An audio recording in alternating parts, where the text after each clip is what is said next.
This is Alabama Politics with Steve Flowers, an in-depth interview with Alabama's top political newsmakers.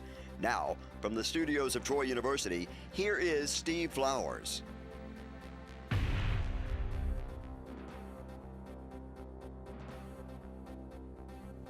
I'm Steve Flowers, and welcome to Alabama Politics. Folks, we're very fortunate tonight to have the longest serving and the most beautiful and the smartest state school board member in the state, Miss Stephanie Bell from here in Montgomery. Stephanie, good to have you on the show again. Well, it's great to be here, especially after that wonderful introduction. Thank you very much. I think you are the longest serving, 22 years, aren't you? I am. And you're the vice chairman of the board currently of education. The governor, by virtue of the law, is the standing chairman, but you are the chairman among the board members that is at this correct. time. It's been a couple of years since you've been on the show, Stephanie. Well, it has been. It's great to be back. I appreciate the invitation. Stephanie is married to John Bell, a lawyer here. She has 3 daughters. Tell us about your daughters and your grandchildren, Stephanie. Well, of course, we don't have all day, but I will certainly share. Our oldest daughter is an attorney. She lives here in Montgomery with our 2 granddaughters. You get to see them a lot then, don't you? We do. Actually, one is 5 and the other's 2.5. A lot of fun. Kindergarten. Does your daughter practice with John? John's a lawyer. No, he actually works with Regions Bank. Okay, he's not a lawyer. He's a lawyer by profession, though, isn't he? He's definitely uses his attorney skills in many ways with the bank. So she's not with him in the same firm? No, she's not. She specializes in a lot of issues that deal with money, though. And then our middle daughter, Becca, is a pharmacist. And she's out in California. She is. She is in California. Now, is she married? She is not married. And she was here for a little while, here in Montgomery, with Jackson Hospital, and now she's with the hospital in California. Our youngest daughter is a dentist, and she is a graduate of UAB School of Dentistry and Auburn University undergrad, both Becca and Katie. Both graduated from Auburn undergrad. Now, is she married yet? No, she's not either. So your older daughter is the one who has your grandchildren? Yes. Well, that's good she's in the same town. Oh, it's wonderful. It's wonderful. They spoil us as much as we try to spoil them. We were talking prior to the show. Your district encompasses a good part of the state, and I didn't realize it until we were talking before the show that you have Vestavia in your district. My older daughter is a lawyer there in Vestavia, and she has my only granddaughter who's in Vestavia East Elementary School. She's in the 1st grade. Matter of fact, I'm going to visit with them her school next week to see how she's doing. They're so precocious at that age. Well, and Vestavia Hills has one of the best, and you know this, school systems in the entire state. They always rank at the very top. Talking about that, explain where your district encompasses. Because you were telling me you have some of the best school systems in the state. Vestavia would obviously be one of them. I have a very different district, very diverse. My district has changed 3 times since I was first elected, so I do have different counties. I have a lot of the same counties. I have every county between here, Montgomery, and of course Jefferson. You go north then? I do. I go straight north. You get on the interstate and you look right and left, and that's my district. You have Autauga, part of Autauga and Elmore. You have half of Montgomery? I have less than half than Montgomery. I'm in Montgomery. I used to have about half in the very beginning. And Miss Ella Bell has the other half? And she does have the other half. So you get Chilton? I have Chilton. Shelby? I have Coosa, Talladega. I have all of Shelby County, and I have what I call the Smile in the south of Jefferson County. And that includes, of course, you mentioned Vestavia Hills, Hoover, Homewood, and a little part of Mountain Brook. That's such an interesting thing, and people don't realize this. To be on a school board, whether it's local or especially the state, is such a public service because y'all really don't make any money doing that. People who serve on local school boards, and you affect their children, and you can make people so mad over their school children. It takes a special person to serve on a school board because you don't make any money doing it, and you have to run an election and half the state, and you got the most expensive media market. Well, you got the Jefferson County media market. And I have among the fastest growing counties in the state.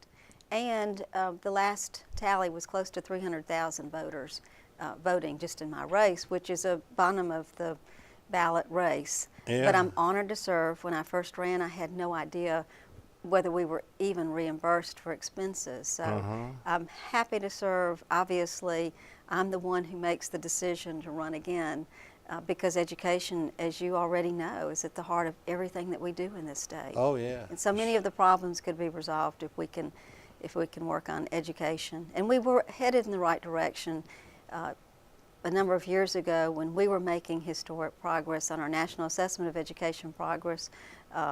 The report at the national level showed that education in Alabama was moving ahead, and it was moving ahead, again, in so many different areas. And I'd like to see us return to that. If we don't, we're in real trouble. And that's part of the discussion over the last year and trying to move things back into that right direction. Stephanie, as a political observer, I don't want to be simplistic about it, but one of those reasons, whether people like him or didn't like him or not, was probably the power that Dr. Paul Hubbard had acquired at AEA. He made sure his teachers, I remember when I first got in the legislature, Alabama was probably 40th or something like that in teacher pay. At one time, he got teacher salaries in Alabama up to around 20-something. And you know, people can say what they want to about him, but his job was to take care of education and his teachers, and he did. And that may be the reason for the decline, is when he left. And I'm not saying I'm just from a political observer, because a lot of people are Republicans now and equate Dr. Hubbard with being a Democrat. He really was, he was a Democrat, because he was in the Democratic Party. But you know, I don't want to go out on a limb and say that was the reason, but when you say that, that's the first I'd heard of that may be the reason.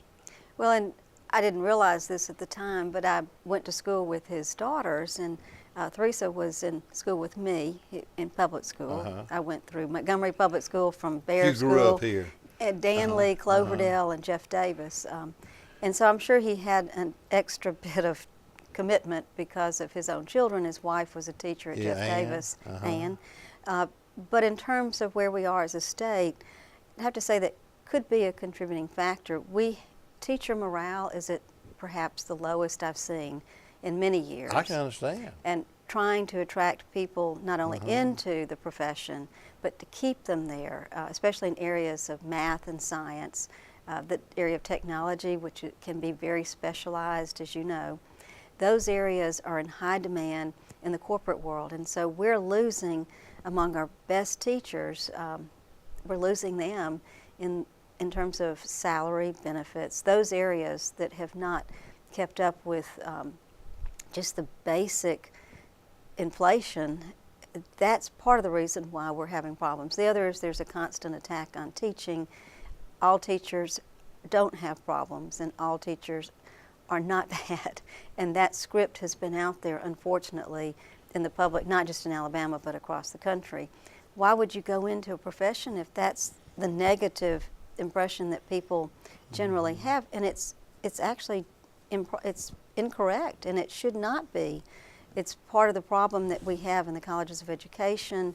We have increased standards here in Alabama, and with that we actually have an incredible group of young graduates who go into a classroom with teachers who have experience, and we have programs like a mentor program where we try to work to maintain those teachers. We keep them hopefully in the classroom setting. But you're correct, there has been a drastic change. The emphasis needs to be back on the positives instead of the negatives. We've done so many things to try to weed out the problem teachers. Obviously, we still need to work on that. And if we ever stop working on anything in terms of looking ahead and trying to make it better, whether it's teachers or trying to ensure that children keep up with the times in areas like I mentioned, science and mathematics, then we will have even more problems. But right now, there are problems across the country. Alabama is not the only state Oh, no. No. dealing with that. Stephanie, you talk about the morale of teachers, and I mentioned the percentile we were in. You may not know the answer to this.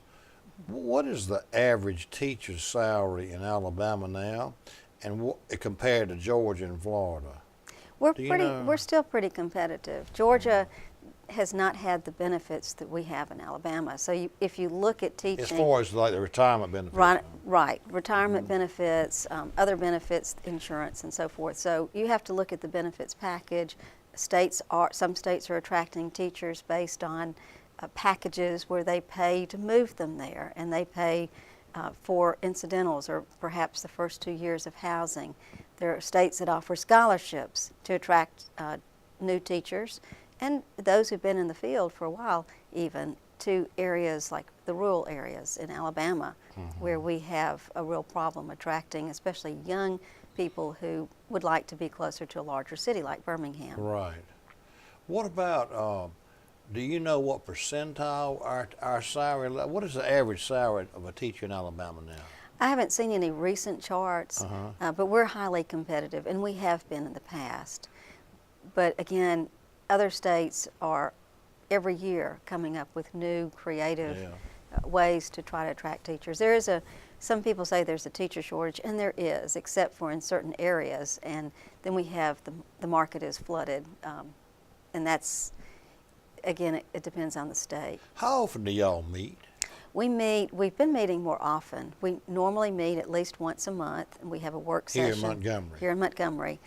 We also have, and in the past, we've actually gone out, but we've tried to look at budgets and realize that anytime we go on the road, it costs a lot of money, especially in the area of staff and having to bring everyone with you. Y'all oversee you personally, you pick the superintendent who oversees the main staff. The state superintendent. How many staff members are in that Department of Education? Where is it located?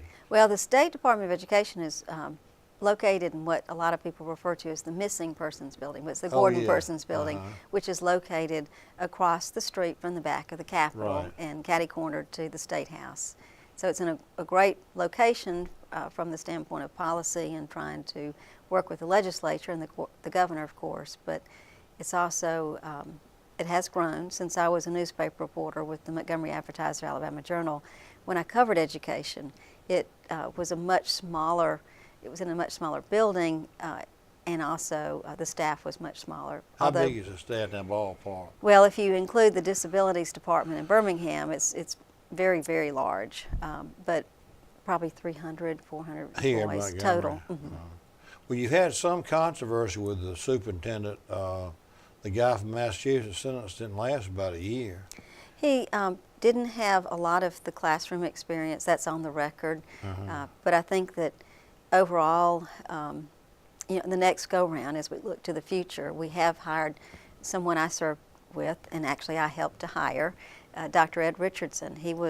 Incidentally, he was my junior high school principal at Cloverdale. Is that and right? My husband's science teacher and my older brother's science teacher. He's been around a while. He has affected a lot of lives.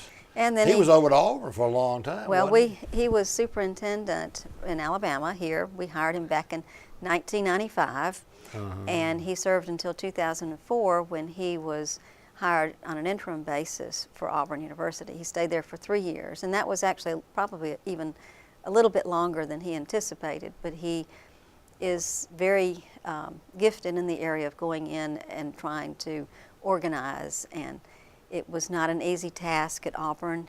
Certainly it was not an easy task in Montgomery when he was hired as state superintendent the first time. Well, he served 10 years. He did. What year did you go on the school board? I was elected in '94 and he was there when you went in the school board. We hired him the first year, and Dr. Wayne Teague had been there. He's the longest serving state superintendent in Alabama. How long Teague was? He was. I think it was 26 years. Was he there that long? He was there for a long time. 26 And he retired as this new board, almost completely new board, was elected. We were at that time elected at the same time, concurrent terms. Now, after a court case, we fired a 2-year college president, and as a result, we are now running for 4-year terms still, but we have a staggered term. And so during that time, I ran for a 2-year term because of the change by the courts. Stephanie, what made you get interested in running for the school board? Because you were covering for the newspaper. Right. So you got to know something about education. And I did. And I taught English to adult so Chinese you did students. teach Central. I did teach English. But I also had, when my children were small, and I realized the same schools I attended had problems that my friends who were teachers, I've gone to all through school with many of my peers who ended up teaching in the same schools we attended. And the stories I would hear, the situations I became aware of, and right down the street from where I lived, I realized that someone needed to do something about it, and instead of complaining, I just got involved. And I, through a sequence of events, I ended up actually not even planning to run, and they convinced me to run after someone had qualified to run in the primary. I got into the race after they won the primary, and the party approved the replacement at his request. So I had about 2 months to run against the incumbent who owned a bank. So was that old pool up there in Montebello? It was actually Mr. Kleckler. Oh yeah, from Dan Kleckler. up there in Talladega. Talladega County. So you've always had Talladega County. I have. It's Always a great been in that place. district. Wonderful place. You know, Steph, that's a tough job running for election to school board in all those counties, and it's hard to raise money for that race. I mean, well, how it do you- is. A lot of people, mean, they doesn't all pay say it's anything. important, but no. And so you have to have a real sincere interest in it. I mean, that's a heck of a race to run from Talladega to Vestavia and Montgomery. You know, it's like a lot running of for Congress. A lot of miles on my cars. You do get out and campaign then every time. I do. Do you have an opponent every time? Not at least once, twice maybe I have not had. And I'm serving my 7th term. But it's been different every single time. This last time I had about $40,000 and my opponent had at 200. I remember that. So Some it was education. It was AEA was against you or something. No, it was just a group of people who had been, I guess BCA, that type of group that had. They wanted somebody. They wanted, well, and that's politics. Yeah. You have different groups that run, and no, it was a very it was very interesting. Who's the second longest serving member on the board? Would Betty Peters be on there long? Ella Bell. Ella Bell, she's right behind She replaced you. Dr. Willie Paul. And of course, she shares Montgomery County, as you've already mentioned. She actually has Pike County too. She does. Ella Bell has Pike, all of Pike, and then, but now Betty Peters has the Wiregrass. Right, she would be the 3rd longest serving. And Who represents Baldwin and Mobile now? And Baldwin and Mobile is a new board member, Jackie Ziegler, who is Jim Ziegler's wife. That's right. But she has her own identity. She's a very well qualified board member. She's certainly comes to the table already more than equipped to deal with the issues. She's a former principal of an award-winning school, and has incredible experience not only in the classroom as a teacher, but also in that leadership position. A delightful person. Who else has part of Jefferson besides you? I share Jefferson County with Dr. Yvette Richardson, and Is she from up there? and Jeff Newman. And she Newman's is comes from over there in Millport and all, doesn't he? That's correct. And he is a former local superintendent elected, and has worked in the area of career tech, and is very knowledgeable. His wife and his family members who are teachers, and just again, he has a lot of information and experience. I think he's kin to old Max Newman, who served in the House with me. I think that may be his dad. I think it is too. I think it so. is, old Max. He and Bobby Junkins were good friends. And he's been a great board member and a wonderful person to know and to serve with on the board. And Dr. Yvette Richardson is a former local superintendent, again, very knowledgeable, has the experience that's good. at all levels, and she now is a professor. Well, now, Ed he's not going to stay forever. No. He's retired twice, and but he's going to take like 6 months, isn't he? That's a good choice. That's a good way to do it. let him come in there and let y'all take time to find who you want to find. And he understands the unique situation we have before us. He has worked, as you probably know, with one of the more difficult, he's had many interventions. He was the superintendent when the law was changed for the board to go into local systems. And we intervened for financial, we had academic problems, we had problems dealing with discipline. We had a shooting in Talladega County, which is horrible. A young man was killed at the school. But it was just during a very difficult time during his first tenure as state superintendent. But with Montgomery County's intervention, which is, again, this is a difficult intervention in many ways, but it's very important because, as you also know, it's Montgomery in the capital city. Yeah. And it will be, we hope, another wonderful example, and that's where we're working toward that goal, is for it to be an example for the rest of the state in a very positive way. We have some things that need to be, we need to deal with, and so he's equipped to handle that, especially having been so involved with Montgomery as principal teacher, Right. and his wife was a teacher here. So His folks are from Pike County. That's right. That's right. I knew his parents. A small town, and Well, no, up around the northern part of the, it wasn't even a town, it was north of Banks. You know, Little I area. remember I sat in his mom and dad's kitchen when I first ran for legislature. well, I knew them well. They were good people. Aldrich's big family up there. it is. I know his brother Larry, or his nephew Larry. They all from my county.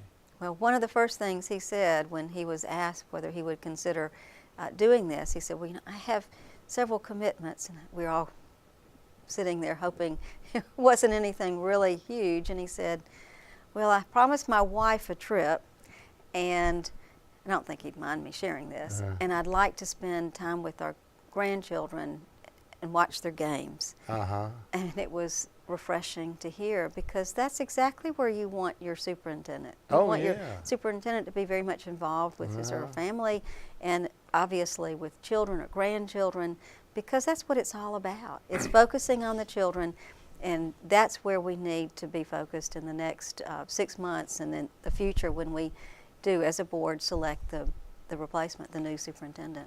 Stephanie, I know you can't put a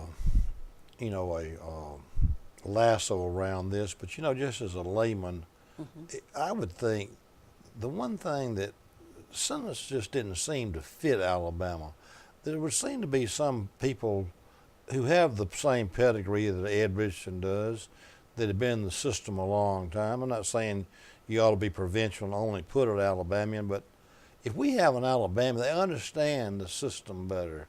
You know, it would seem like they understand the people, and you know what the problems are. If they, you know, it would seem to me like somebody who came up as a super, was an educator. I'm sure we've got qualified people that could do that. I mean, as y'all look to the future, I agree. I mean, I don't know if you ought to be that provincial and say we're not going to look outside the state, but it seemed like there's somebody who's come up in Alabama might know the system better. I think That was my impression when y'all got the guy from Massachusetts originally. I thought, well, this guy doesn't seem to fit us, you know. And I don't know why why that would be a good thing to have somebody from out of state, you know, doing it. But I guess I'm used to someone like Ed Richardson doing it, you know. I think it needs to be someone who has the background that includes a teacher, someone who's had a leadership position as a principal, who hopefully has served at the local level as a local superintendent. That has been the case for our former state superintendent. And there is certainly merit in that, because you have to build relationships as state superintendent at every level. You have to be able to go into a classroom and get down. If it's an elementary school, for example, you want someone who is willing to bend down and actually face-to-face talk to a little child. Only a teacher really will know that, or you know, a parent who is with children all the time. But that's important, just starting at the basic level. And someone even mentioned just parts of our culture, just things that you can relate to when you talk to a teacher, for example, the rural area versus the urban area. When I go into a school in some parts of my district, the conversation will be very different, obviously, and it should be, because I know that area well, and that there's merit in that. It's not a gift that everyone will have. Someone who can garner the support and that teamwork that is important among the local superintendents. We have constant turnover with all of the new systems that have been created.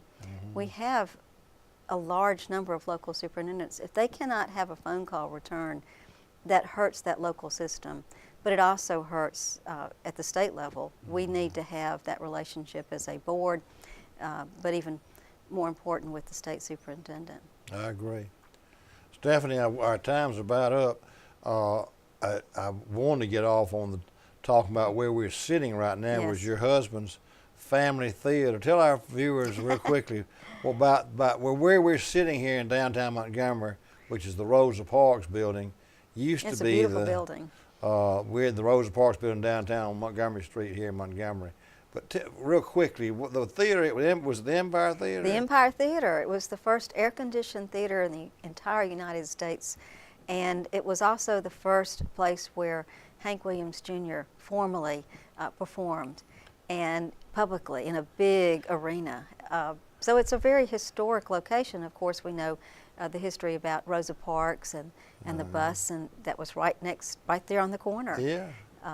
But John's family owned the theater, and Did they have the Whitley Hotel too? and the Whitley Hotel. In fact, our middle daughter Becca, that's her middle name. It's a family name, and that was built, not only built by the family, but then his dad was the one who ran it, and we had all sorts of. Well, I heard ran the stories. Whitley Hotel? Yes, he was there. Of course, all of the political stories, as well as the movie stars who came to Alabama, they would always stay at the Whitley Hotel when they were in Montgomery. I love it. So it's a really, it's a fun history to know about.